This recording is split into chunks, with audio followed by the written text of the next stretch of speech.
So, yep, they've got the slide up there. The only thing that's wrong is the time, but we're going to have the full 40 minutes available for this.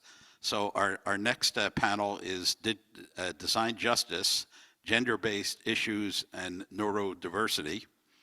And we have with us today two speakers, Toby Shulruff from the National Network to End Domestic Violence and Cyndi Coon from Lab 5. I think they have something special in store for us.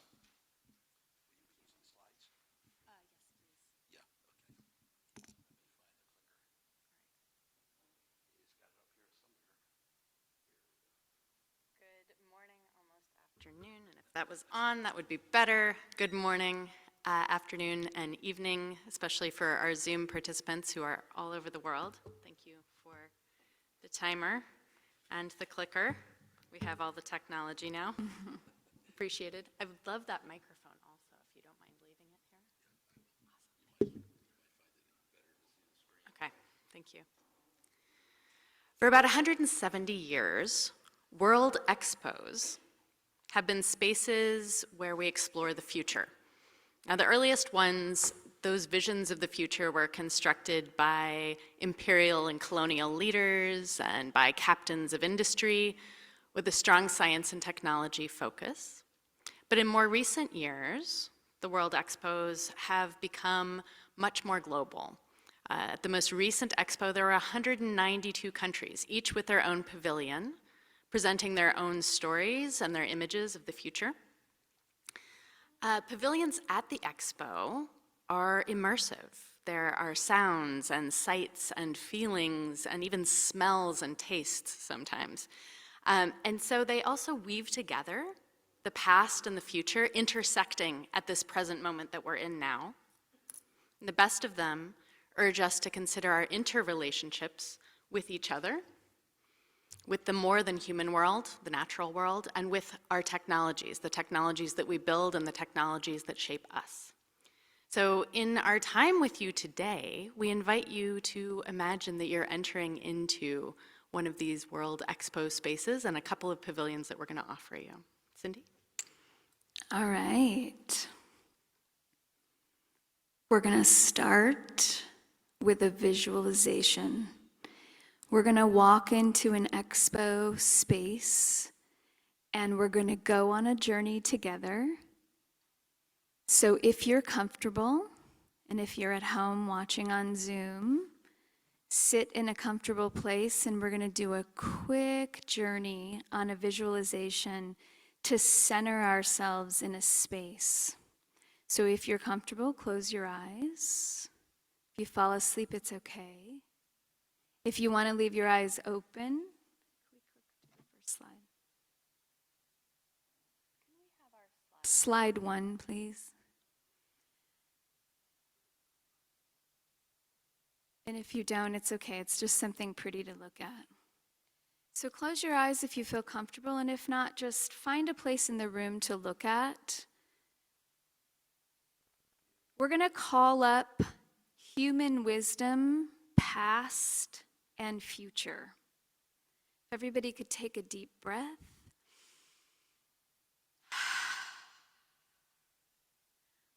We're going to step into the World's Fair Expo booth.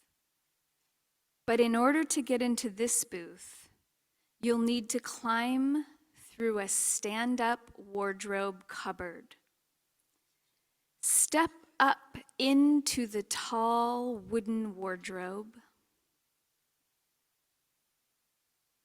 Hear the creaking of the old wooden door as you open it. Step one leg in at a time. Close the door of the wardrobe behind you. Feel the potential of the darkness of this space just for a moment.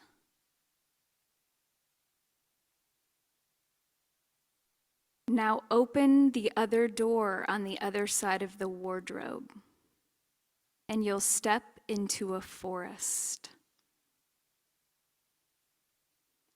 Gaze out at this forest, and as you peer your face out of the wardrobe to look further.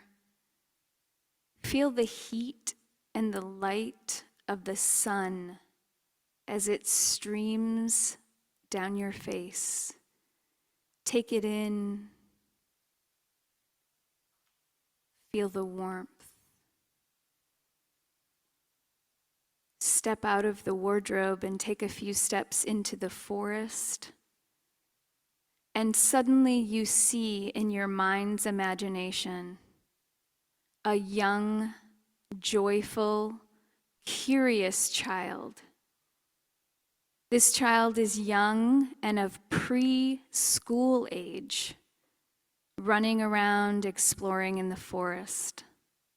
You watch the child, who's now seated, alone, further out in the woods. The child's back is to you. You continue to look. Suddenly you realize, while this child seems too young, they are in fact reading. And in fact, the child appears to be reading actively a large book. As you approach, you see there is a fort, and inside you notice it's not just one book this child has out in the woods, but is in fact reading a pile. You can tell this child is curious, and you begin to wonder, why is this child alone in the woods? You approach, and you look at the books to see they're quite complex.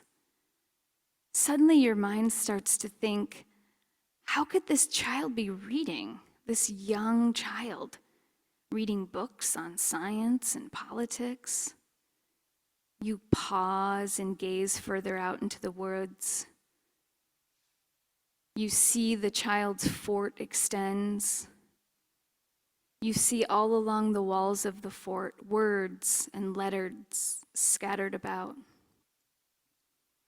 It looks like a child's collage at first. And then you see there are words cut out, reconnected and taped back together. As you stand still, you look at what is in front of you, and you too start to see connections.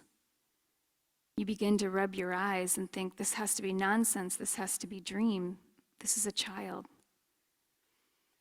This child is not possible. It's not possible this child could find this kind of meaning you're seeing in front of you. As your brain tries to tell you you can't possibly be seeing what you're seeing, you turn to step back into the wardrobe, ready to leave this space, and you hear the child quietly reciting a poem. The print seeped into my fingers and out of my mouth. The passengers stared at the 4-year-old reciting the news. My palm received the signals of the snow-stained billboards. Now, as you come out of the visualization, take another deep breath. Open your eyes. Stay in this future that you've stepped into as you've stepped out of the wardrobe. Stay in the spirit you have felt while watching this child. Open your eyes and stay in the future.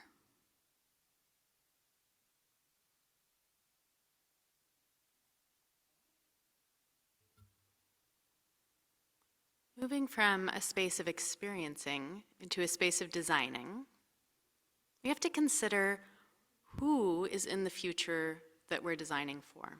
Who is in the technology? Who's using the technology that we're designing for? To achieve futures, plural, with justice and equity and privacy, both in digital spaces and in this real world that we move through, whatever real is these days, we need to make space for all ways of being human, neurodiverse, terms of gender and sexuality, the old and the young, class and caste, those who create peace and those who have done violence. And we have to also account for this more than human world, the world beyond just our experience and just beyond our technology. In this next space at the expo, you're going to actually turn around and interact with each other, or just one person next to you. You can turn behind you, you can turn to each other. Darren and Pat, come together, and you're going to be joining together to select a kind of space and design for it. I'll give you the list. It could be a space for growing things, for playing. We've been talking about playgrounds all day. A space for dying, a space for birthing, a space for making, a maker space. Maybe it's a space for accounting and addressing wrongs that have been done. So make a decision on that while I pass around some cocktail napkins, right? Like the best place for writing down our ideas. So I'll be around with those. Decide again, growing, playing, dying, birthing, making, or accounting.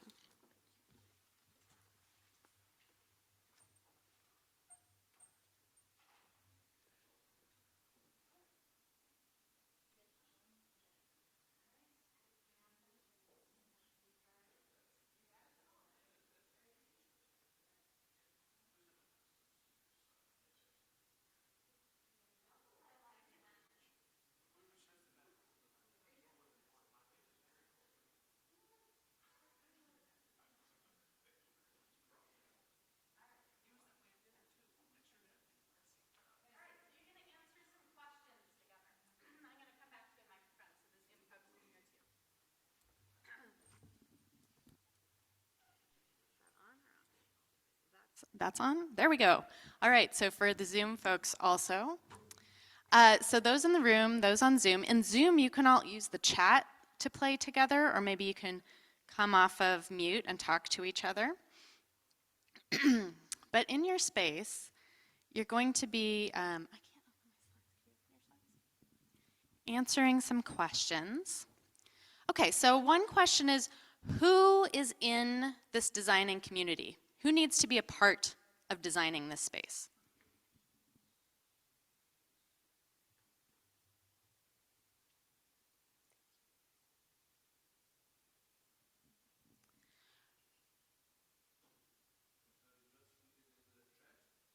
Oh yes, that would be great. And the chat would be wonderful.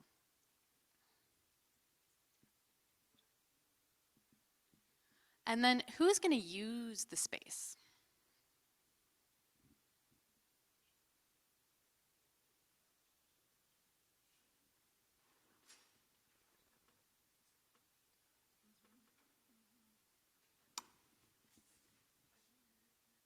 Yes, Pat.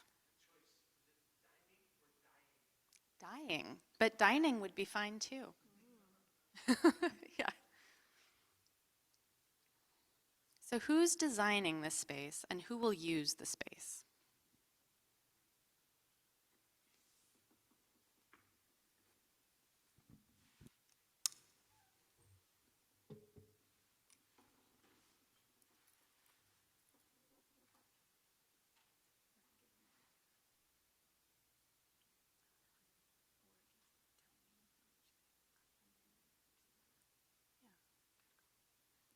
So take another minute with who's designing and who's using.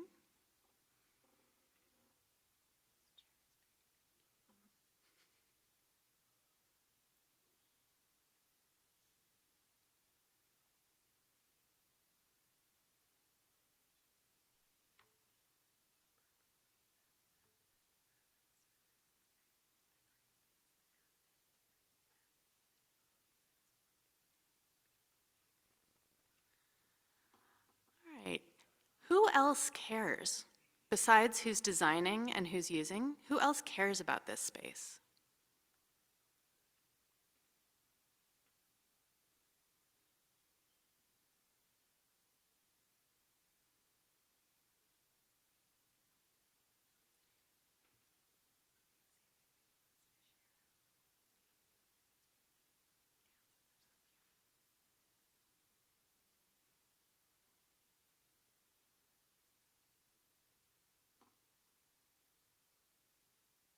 All right, for you engineers, here's a couple of practical questions.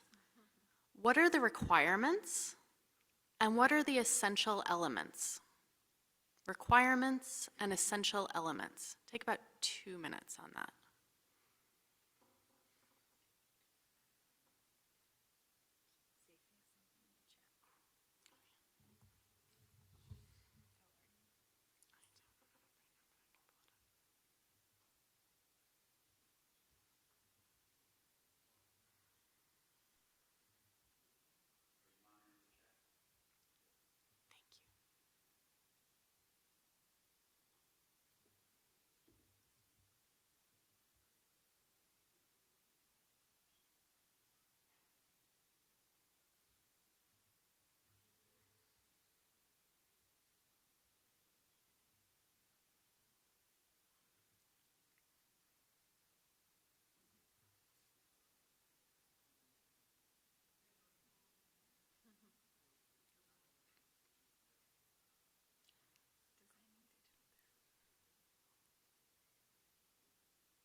Take another 30 seconds. What are the requirements and what are the essential elements?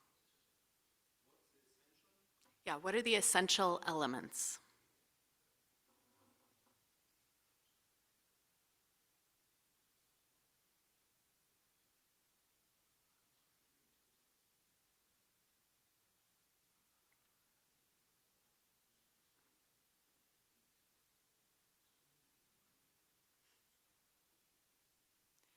With your next set of questions, I want you to describe it immersively.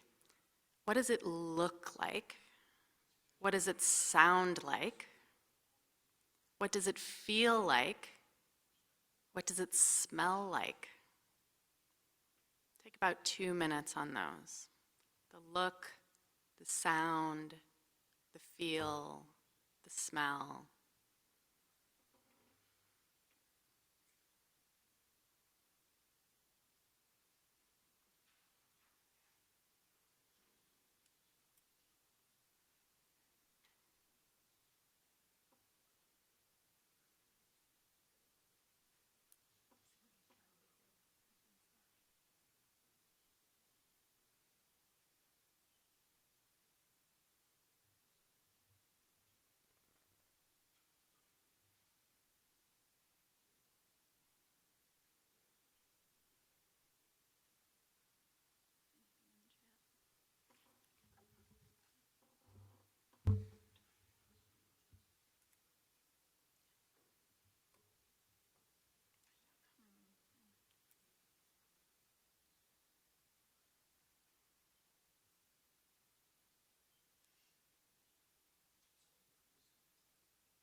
Okay, wrapping up the look, the sound, the feel, and the smell.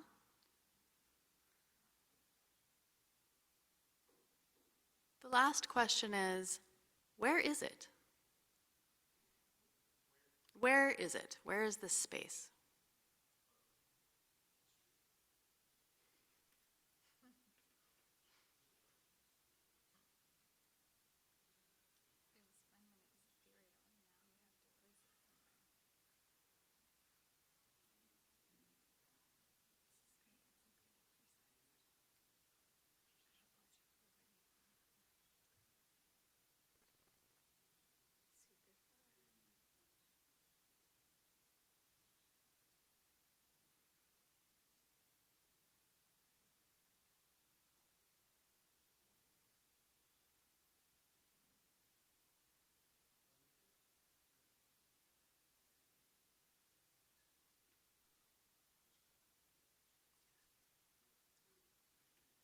Just take 1 more minute to wrap up.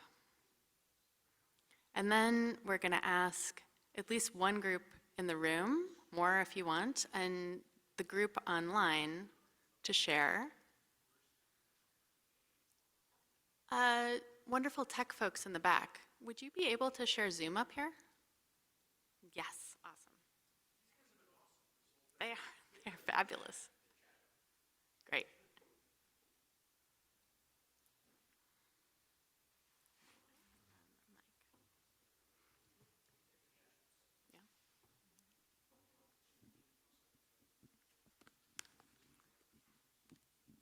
Yeah. All right.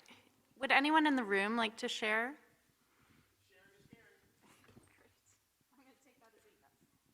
All right. Would you all please share a summary of this space? I have the microphone. So yeah, we chose dying, and not a happy, but an important topic to talk about, especially in the digital world. Things happen, and so we started to think about like who would be involved. Those individuals that would be involved would be like grief counselors, estate planners, developers, and architects. Thinking in terms of your digital life is part of that group of individuals, and also the legal community, and also family and friends, municipal governments like our friends here from the city of San Jose. But when we start talking about who cares about it, businesses cares about it, number one. The government cares about it. Your idea is distributed now in so many different ways. Maybe the school that you attended or attend, the different kinds of entities care. And when we come down to the requirements and essential elements, some triggers happen. Number one, death certificates are created. So from an artifact perspective, your logins and your passwords are part of this as well. Any account information, obviously. And when it comes to, essentially, when this happens, there is a mode of respect as an element. And that mode of respect could be measured in different kinds of ways. We didn't have much time to think about all the quantitative ways, but think like or the KPIs, maybe the time to respond. If something like this happens and the time to respond is a day, then you've got a very active piece. This is all we have so far. Did you want to? I would just add, since you didn't give us clear parameters, I see that as room to, so this is blending the real world problems today that some of us may know of in this space, along with aspirational. So for example, the idea of an avatar that can integrate this person for memory for the family to interact with as part of game designers, et cetera. But then some things are missing today that would prevent this vision from coming about, including sovereign identity schemes that, so there's a lot of detail that goes into something like this, and we just used a little bit of discretion in choosing what horizon to shoot for.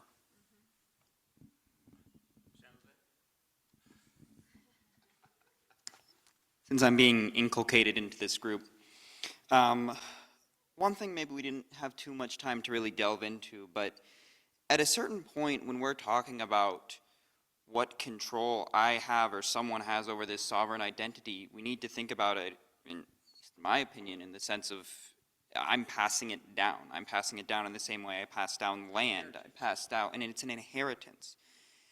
And for each and every person, that's going to be addressed in a different way. I'm going to have a different will when I pass on than, say someone else. And while my LinkedIn account might have been free for me to make, the amount of information that I've put on there is far from free at this point. So thinking about who can I trust and who is allowed to then basically serve as my, oh gosh, I'm forgetting the word, but your proxy, thank you, for you after you pass. I think that's one of the key components as we think about what does it mean to have a will after you pass for your identity. Do you think health status and age matters? Who you pass it down? I know it's tricky and sensitive, right? Yeah, you should grab the mic before we turn it Over lunch, gentlemen. Over I lunch. love the fruitfulness of this conversation and like how you really threw yourselves into it. So I'm grateful to you for that. I also love the word respect, that I heard as you shared this. And it's clear from the detail that you put into your thinking and your design that you're thinking about what the person intended and wanted, right, their will, and then how people respect that, how government entities, how companies respect that and carry it forward, and how we can preserve it through technical means. I just want to read through some of the things that we saw in the chat before we wrap you up towards lunch. We promise we are moving you towards lunch. Oh, you can scroll up. Would you mind scrolling up for us? Thank you so much. So here we see, who cares? The government and NGOs, so similar answer to this group. The community and affected people, right? So people who are experiencing the space or affected by the space. They might not even enter the space, but they might still be affected by it. Designers are all of us, engineers, data experts, scientists, politicians. Requirements are set by the provider and tempered by being consistent with laws and the moral compass, picking up on that theme from earlier today, right? It isn't just the legal requirements, it's also what should we do. And then I see Christian Gross before, pause on the scroll, thank you. Technical, ecological, sociological, well-being, and political requirements, right? So it's this broad and holistic scope. Is there anything you want to add in there? No, from the comments. Yeah, so I just want to thank you all for taking part in this very unusual exercise as part of this symposium and this gathering. We really wanted to open you into a different kind of experience as we move towards lunch. We hope that you might continue the conversations as you move towards lunch. And before we do that, Cyndi and I want to just close by sharing a little bit about the work that we do and what called us to do this with you today. Thank you. So I took you on a journey, and you saw on my tagline something called Coolabilities on the agenda schedule for today. And so I want to just put out there, why am I talking about the neurodivergent spectrum at a digital privacy event? I'm doing that because the parallels between the neurodivergence and the digital privacy is both have really unique intersecting points, and that is around advocacy and consent. And that alignment between the two, almost in the language of definition, align so beautifully in their needs, policies around advocacy, consent, repair, and respect.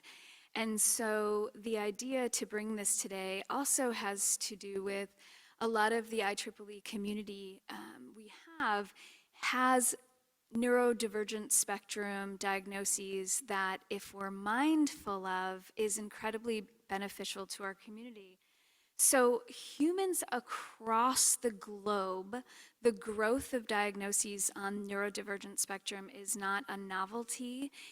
We are more sensitive to it, we have better awareness, and we also understand the pros and cons that go with these things more than ever. Human beings with neurodivergence diagnoses have enhanced abilities almost across the board, not every single time. They're not superhumans, but they do have enhanced abilities. And starting this conversation now allows us to really look at what are these unique abilities and how might we have a more inclusive future if we look at them unique and respectfully outside of their differences. So the child that you walked the journey through is diagnosed with something called hyperlexia, which is an opposite of dyslexia in some ways, but completely different in other ways. Hyperlexia is a self-taught ability to read at a very young age, usually before 5, with an intense fascination with letters, numbers, symbols, and dot connecting, where others don't see connections. That's hyperlexia. It's very rarely diagnosed in children. Imagine if it were the kind of human beings we could support. I was diagnosed with hyperlexia as an adult, and I learned from my friend Vince Cerf that there is a new category of research called Coolabilities. Coolabilities was coined by Chala Grunweg. It's known as the enhanced abilities or strengths that co-occur with what's formally known as disabling conditions. And I say formally because I also have this report that's available online. That's work we did at the Applied Futures and Threat Casting Lab at Arizona State University, looking into the future of formally disabling conditions, now beneficial. And a couple more things I just want to share. The poem that the young girl, or the young child was saying is called Hyperlexia by Jay Bradley. And the work that we do around Coolabilities and Futures work, I do inside the Applied Futures Lab, the Threat Casting Lab, in partnership with the People-Centered Internet. And that's me. So find me, reach out globally, email me, super easy email. You can find it from all the folks. I would love to talk to folks more about neurodivergency and Coolabilities.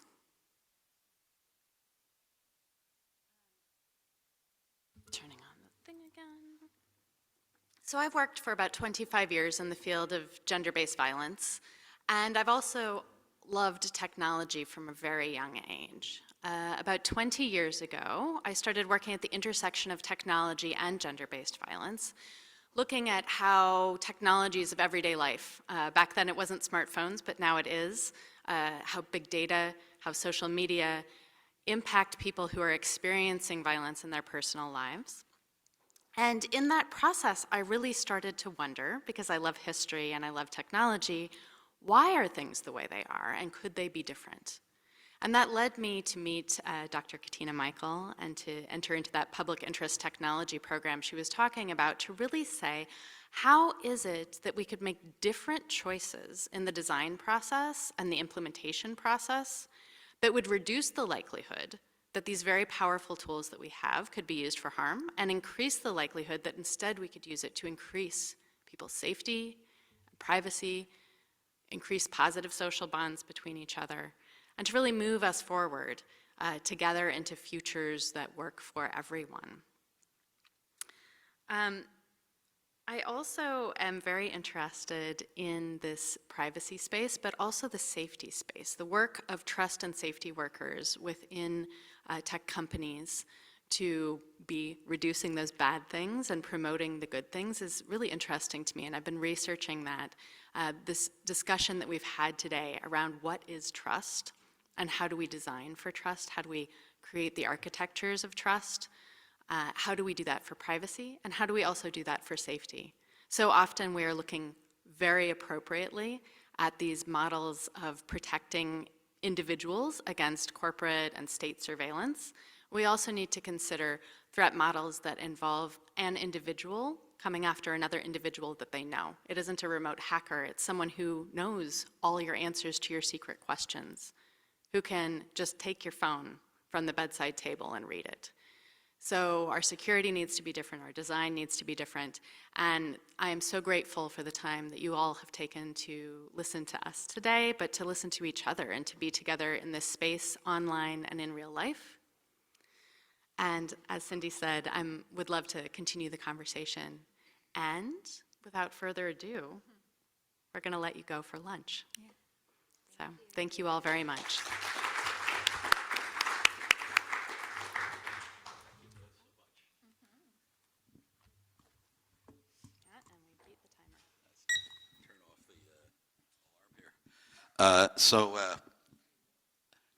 Could you guys just back up, I think, one slide? No, you're right. Go ahead. One more slide. No, all right, forget it. I got them out of sequence.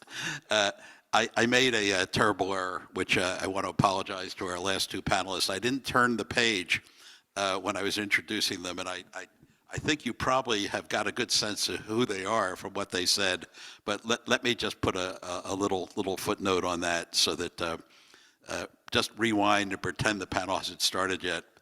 But Toby works at the intersection of technology and gender-based violence as a technology safety project manager at the Safety Net Project of the National Network to End Domestic Violence in the U.S. So you may have guessed that she was heavily into that topic from the presentation. And with respect to Cyndi, she's a subject matter expert in information sharing, future casting, and threat casting, which some of these are new terms for me, but I think they're self-explanatory. She's a speaker on the topic of Coolabilities. That's one they're going to have to tell me about during lunch. I haven't decoded that. Human ecosystems, inclusion, information sharing, and creative entrepreneurship. So again, thank you so much for your time. We're actually coming up on almost back on the schedule. What's important for me to tell you now is that the lunch is a box lunch. They're in the room next here to my right, to your left. So if you go in there and grab a lunch, I suggest you bring it back in here because we happen to have